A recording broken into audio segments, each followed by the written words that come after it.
Okay, so good day. I will be discussing our first topic for semifinals.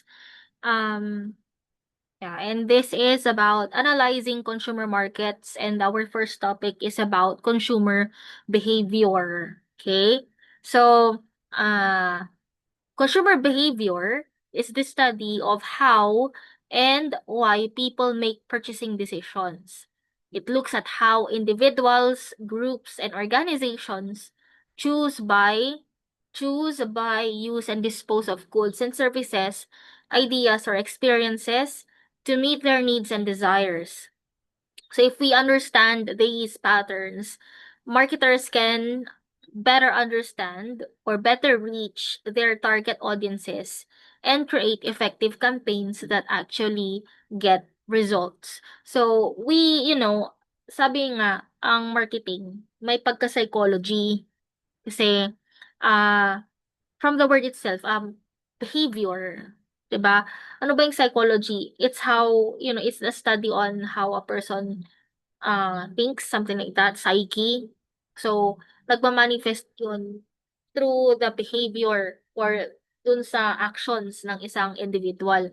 And so, we have to analyze the behavior or how do our target market purchase or use certain products and services para meron tayong guide when it comes to when it comes to planning for strategies that could give beneficial results.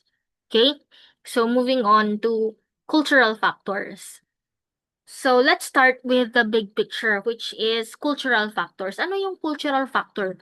'Di ba kapag ang kultura, meron at meron tayong or merong effect or impact sa ating personality yung kultura natin. Like let's say for example, um, yeah, Pinoy, 'di ba? Kultura natin yung pagiging family-oriented, 'no? Kaya hanggang sa kahit extended family, okay lang, ganito, ganyan. Pero kung iko-compare ito sa western countries, alam naman natin na they are very independent and young adults would tend to separate or separate from the household and can decide on his or her own ganun. Pero dito kasi meron tayong close family ties, no? So isa rin 'yon. Kaya nga syempre pagdating sa consumer behavior, let's say sa atin na pamilya, 'di ba, parang ang hirap natin ibigay ang mga nakakatanda sa mga home for the aged. Gusto natin hanggang sa tumanda sila, part pa rin sila sa ating household. So, ang nangyayari kaya ngayon yung parang ano, ako kasi millennial. So, nasasabi na parang nasa sandwich generation daw kami ngayon. Ano yung sandwich generation? Kumbaga, kaming millennial, nag-i-start ng family. Like yung mga anak namin, ganon, mga bata pa, nag-uumpisa pa lang. Pero at the same time, cargo din namin yung mga parents namin na matanda. 'Di ba? So, parang nasa sandwich generation nga kami. So, parang ang hirap kasi nga dahil dun nga sa kultura nating close family ties, right? Um, Nama-manifest din sa decision making natin pagdating sa mga products. So, una sa lahat, parang ekis na sa ating mindset yung mag-avail ng services ng home for the aged, gano'n, 'no? At the same time, kasama na sa grocery siguro natin lalo na yung mga may parents na bedridden na or may sakit na, kasama na siguro natin yung sa ating expenses sa ating grocery, not only yung gatas ng ano, ng tawag dito, gatas ng ano 'yan, gatas ng what do you call this one? Nadi-distract ako. Not only gatas ng ano, ng bata, kundi pati gatas din ng parents, parang gano'n or hindi lang diaper ng baby, kundi pati diaper ng nakakatanda. 'di ba? So, yun. Um, this includes, of course, culture includes values, beliefs, and customs that influence a society's preferences and buying decisions. So think of how cultural traditions dictate what people eat during holidays or what they wear to certain events, right? So, pag holiday, kagaya niyan, sa atin sa Philippines, per months pa lang, nagde-decorate na tayo ng pang-Christmas. Hindi katulad sa ibang bansa na talagang parang hindi masyadong commercialized ang Christmas, 'no? Parang one day lang or siguro for the month of December nila siguro i-ce-celebrate. Pero sa atin, September pa lang nagse-celebrate na tayo. So dun pa lang, medyo napapadalas na yung pagbibili na natin, yung consumer behavior natin, yung purchasing behavior natin. Napapadalas na yung pagbibili ng mga decorations, Christmas tree, gano'n. And iniisip na natin yung mga iba nga, sa amin noon, to be honest, ah, yung monito-monita namin mag-i-start na ng after ng All Saints Day. So, every week may monito-monita. So, every week bibili kami ng regalo or something like that. So, that is part of the culture of being a Filipino, no? No. Now, moving on to subculture.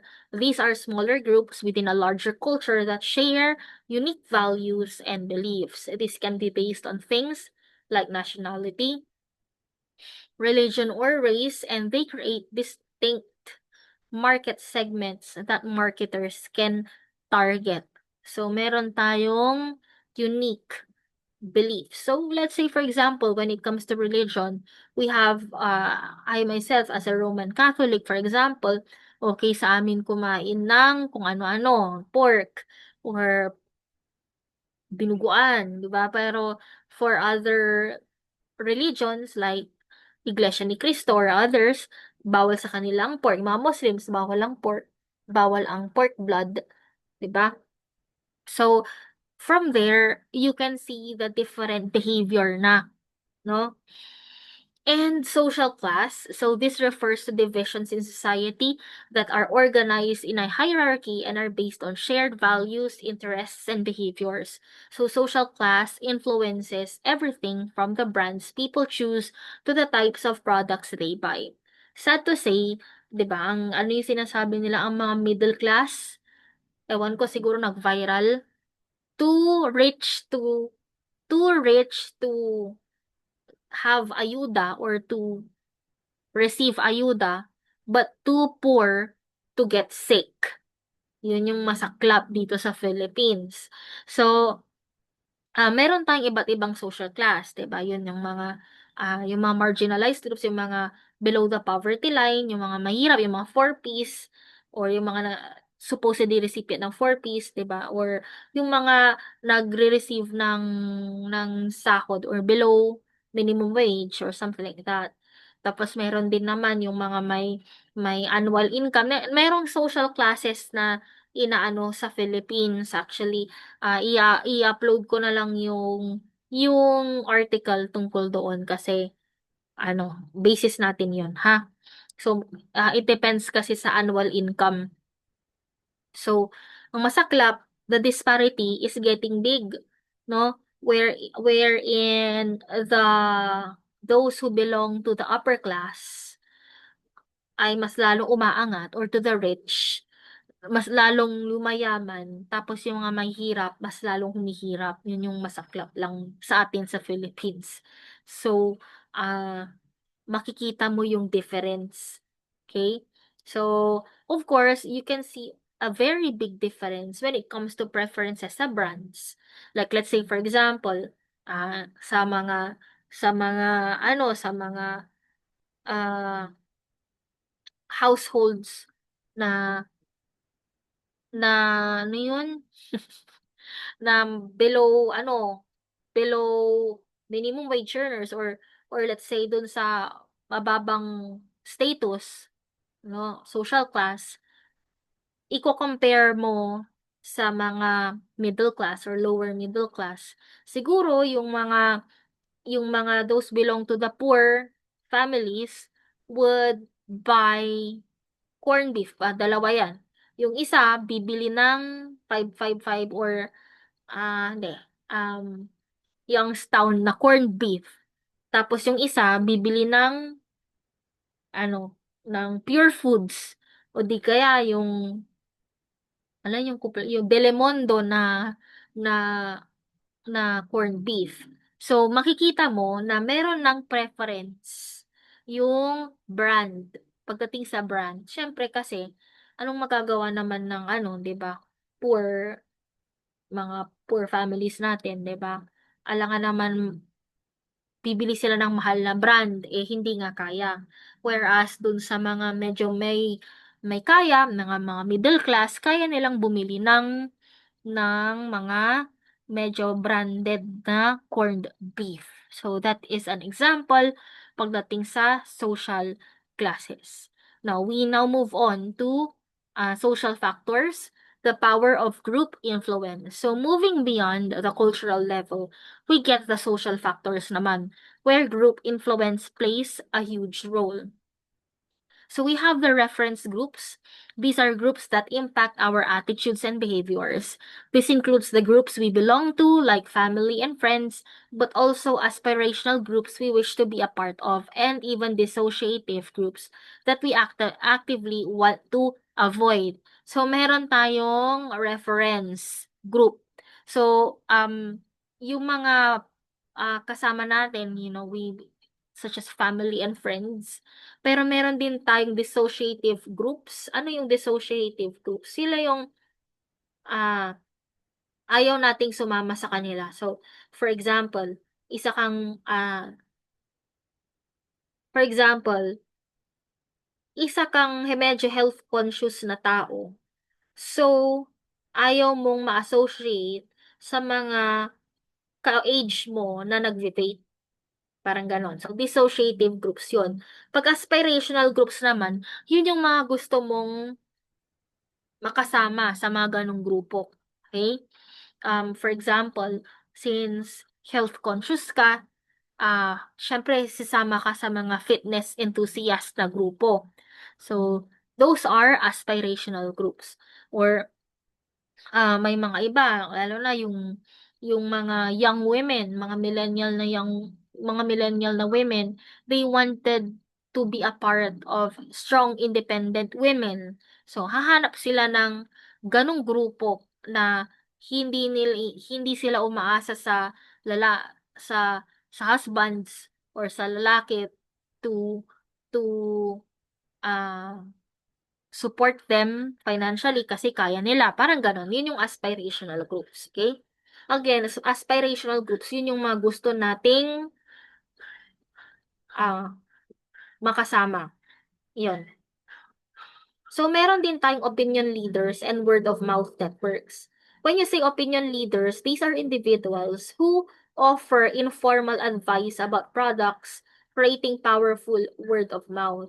This is why we trust recommendations from people we know more than a random ad. Small, tight-knit groups can amplify these messages even further. So, usually,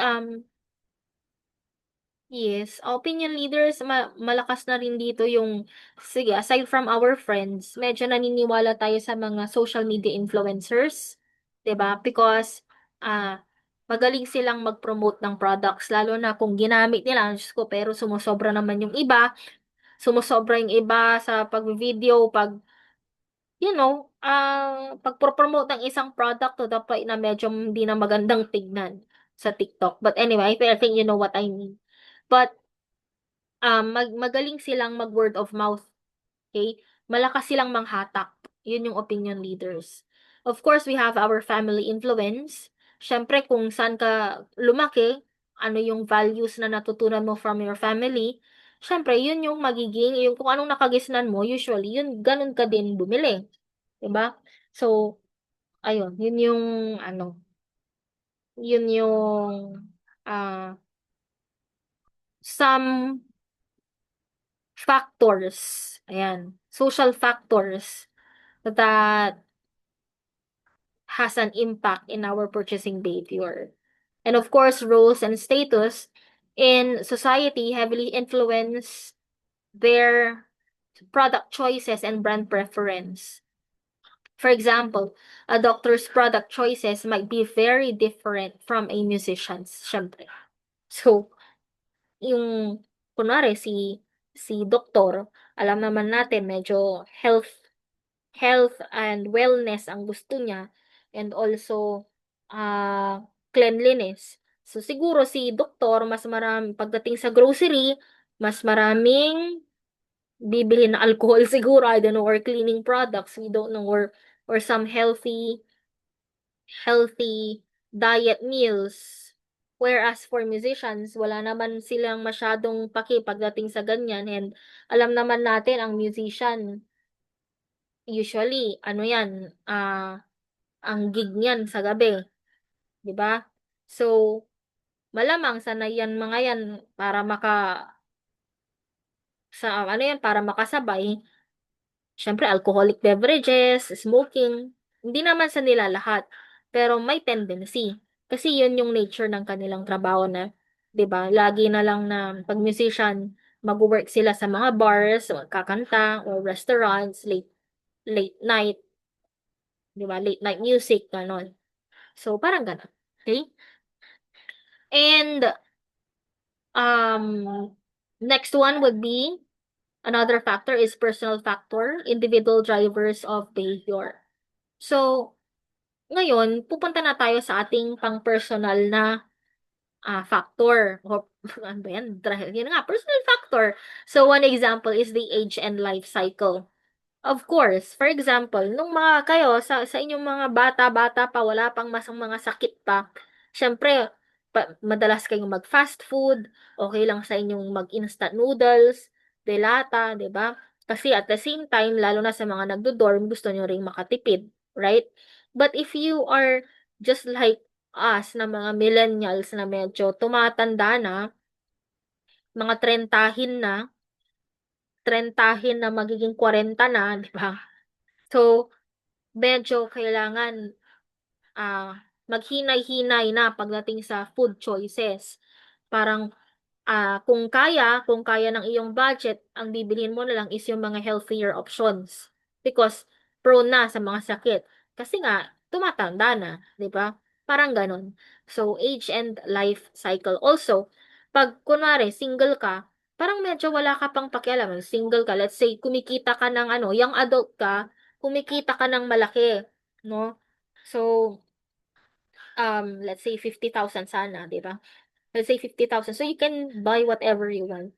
But, since you are still young, parang hindi mo pa iniisip yung mga house and lot, or depende naman kasi, again, hindi lahat, no?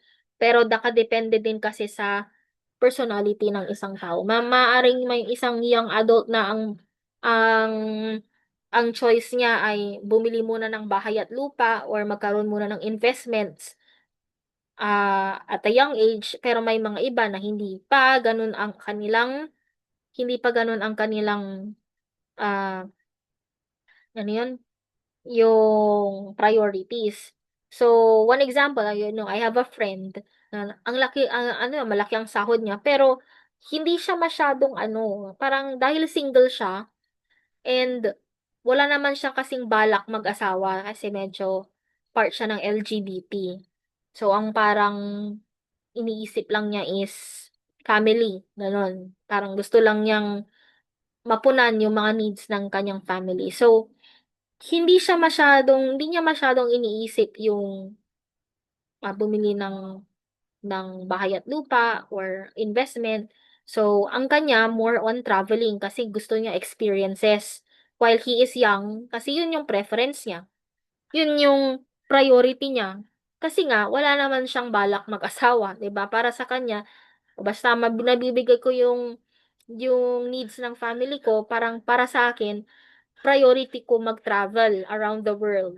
So, yun. Kasi afford ko naman. Pero may mga iba din na for example, may magjowa na young adults. So, malaki din ang kinikita, and before they will settle down, so dati-rate hindi sila traveling din, then napagdesisyonan din nilang mag-settle down or mag-asawa na, nag-propose na sila laki, ganun. So they're already thinking about their future, and they, as a couple, they can think about buying a property for themselves.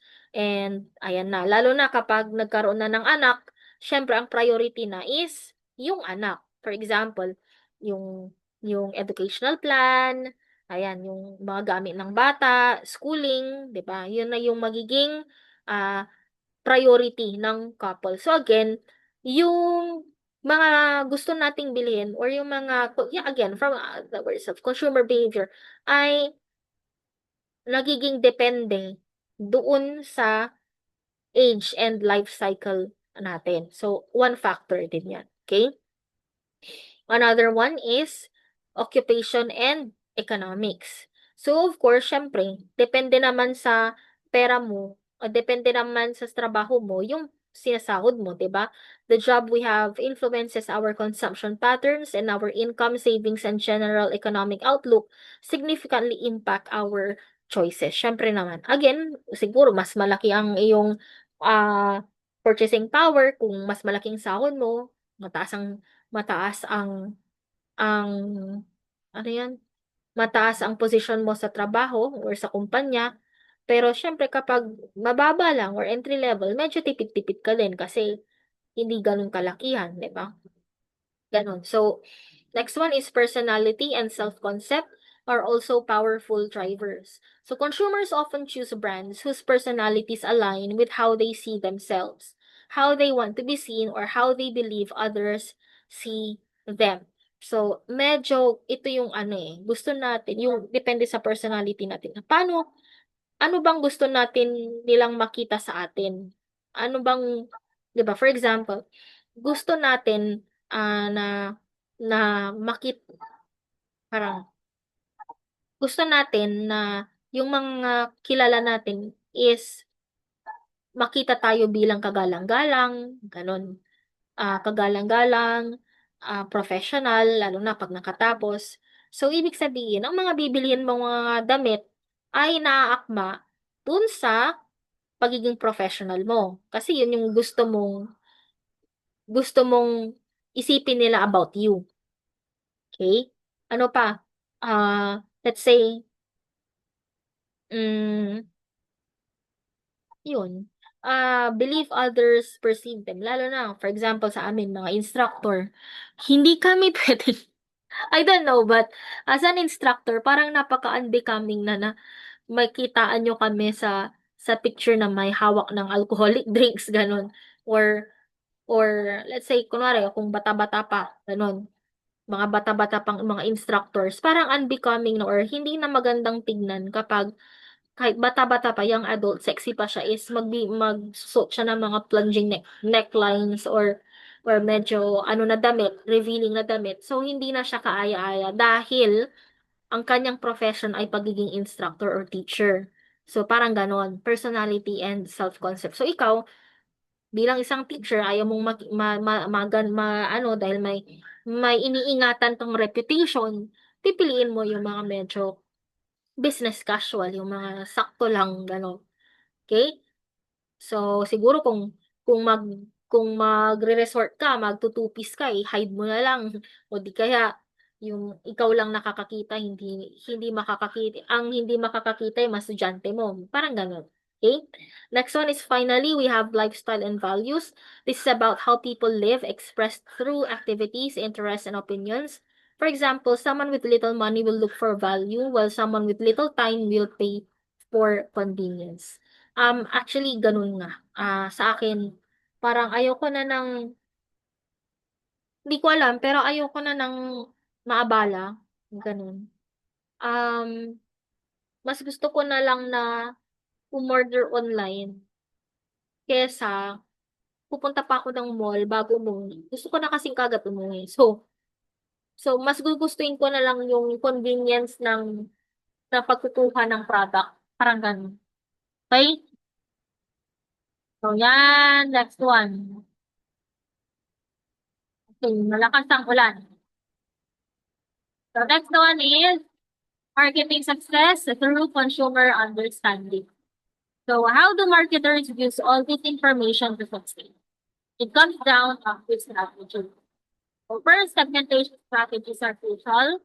This means creating products for specific age groups, targeting certain occupational segments, or developing campaigns that resonate with particular lifestyle. Marketers also focus on brand alignment, personality alignment. They build brands that connect with their audience's self-concept to create a deeper emotional bond and loyalty. Value-based marketing appeals to consumers' core values and beliefs, which can influence purchase decisions and lead to lasting relationships with the brand. And finally, economic sensitivity is key. So businesses must monitor economic trends and be ready to adapt their pricing and offerings, for example, by providing more value-driven options during a downturn. Okay, so siyempre, segmentation strategies depende sa age, kaya nga tayo may market segmentation, di ba? Brand personality, for example, ang isa kang brand ng watch. So, ano bang gusto mong i-cater? Yung mga ano bang watch mo para sa mga business people or pang sa mga sporty? So, 'di ba? Ayun. So, kung meron kang product line na pang sports, edi dapat ganun din yung i-project ninyo sa inyong mga ads, 'di ba? Na pinapakita ninyo na yung watch is very very ah fashionable sa mga sports enthusiast or fitness enthusiast.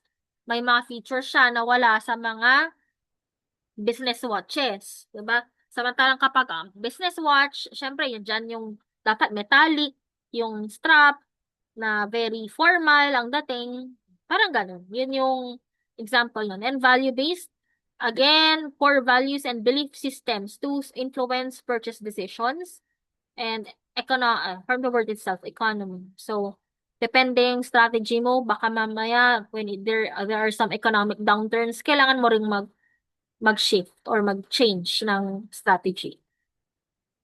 Next, word of mouth marketing. So one of the most powerful tools in a marketer's toolkit is a word of mouth marketing. This is about leveraging consumer recommendations and opinions to influence others. It's an authentic form of promotion that can be highly effective for attracting new customers and building lasting brand loyalty.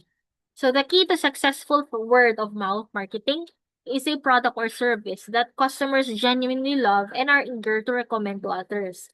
Without a great product, all other efforts will fall flat. O, 'di ba? Syempre, katandem ng lang yan ng word of mouth is yung credibility ng product. Baka naman ang ganda-ganda ng reviews, ganun, yun pala hindi naman pala totoo. Dapat nag-a-align yan, 'di ba? Kung maganda yung mga reviews, maganda yung word of mouth niya, dapat ganun din yung magiging at par doon sa expectations ng consumers yung product or service. Kasi ang hirap niyan, baka mamaya ang ganda-ganda ng word of mouth strategy mo, nag-expect yung mga tao, only to find out pag binili nila is hindi naman pala ganun kaganda, edi nasira ka. Sayang din lang din yung mga efforts, 'di ba? So ganun. So, strategies for leveraging word of mouth, identify key influencers. You need to find the people who can spread your message authentically. This includes opinion leaders, brand evangelists, and social media influencers who have a built-in audience. So, nasabi natin kanina yung mga social media influencers. Create shareable experience, develop high-quality products and engaging content that people will naturally want to talk about and share. Make your brand remarkable. Next is build community. Create spaces both online and off where customers can connect, share their experiences, and become active advocates of your brand. And of course, you have to maintain your ethical standards. This is very non-negotiable. Be transparent in your relationships with influencers. Ensure your messaging is authentic and always respect customer privacy. So that's it. Again, this is our first topic. If you have questions, magtatanong naman tayo. Magkakaroon pa rin tayo ng Q&A sa loob ng classroom. So, see you around. Bye-bye.